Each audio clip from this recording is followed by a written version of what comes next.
You've seen those videos, alligators taking a stroll across the golf course, getting literally scooped up in a trash can, or just taking a break in your home after a long day at the swamp.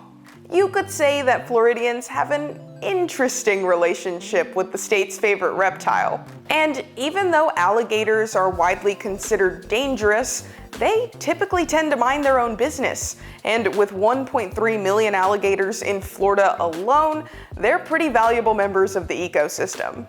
For starters, alligators aren't too keen on hanging out around humans. In general, they'll try to avoid you entirely, unless they're hungry and they've been fed by humans before. Of course, though, there have been fatalities from alligator attacks in Florida, 16 to be exact, between 1999 and 2019. All of these attacks vary in terms of the size of the gator and the size of the human, but one of the most common factors is how these attacks happen, and most of them are from humans swimming in their environment. In general, if you're out in the Florida wilderness, avoid those swampy banks where alligators like to hang out. And maybe avoid swimming in murky freshwaters. You know that fear that a lot of people have about something touching their legs or their feet underwater? Well, that especially applies to alligators. The Key West Aquarium says if alligators are hungry and people are in the water, they may go for your ankles. Yeah, the ankles. Oh, and don't bother trying to run.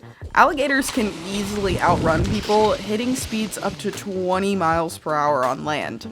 I know, alligators really don't seem like they're the nicest of animals, but there are actually some pretty cool facts about this dinosaur of a reptile.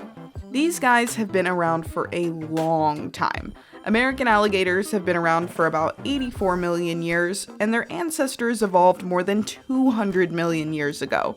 The only reptiles older are turtles and tortoises. And gators have some crazy spidey senses. They have an excellent sense of smell, their vision is as good as an owl's, even at night, and they can sense vibrations from prey as they wait in the water. Despite having no vocal cords, alligators are the loudest reptiles in the world. The growl they make comes from the gator sucking in air and then blowing it out, causing a deep roaring sound.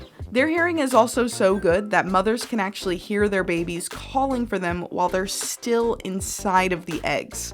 Mothers dedicate a lot of energy to raising their young, carrying the babies in their mouths to and from the water.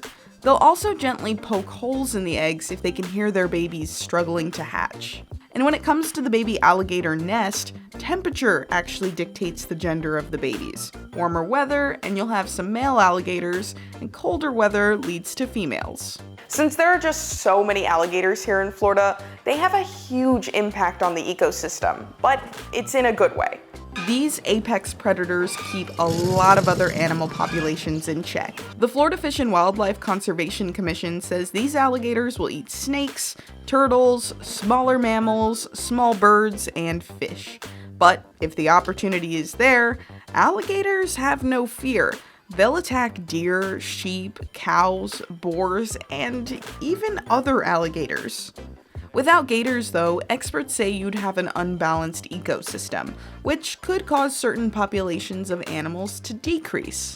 If you see an alligator in the wild, it may seem obvious, but it's best to just keep your distance and admire it from afar. However, if you are in the unfortunate situation of being bit by a gator, experts say it's best to make a lot of noise, use force, and even poke the gator in its eyes. But you shouldn't have this problem anyway if you keep your distance. Considering the move to Florida, or maybe you're already here, tell me what you want to know about. You can email me at mjones@10tampabay.com, or you can find me on Twitter at KatieJonesTV.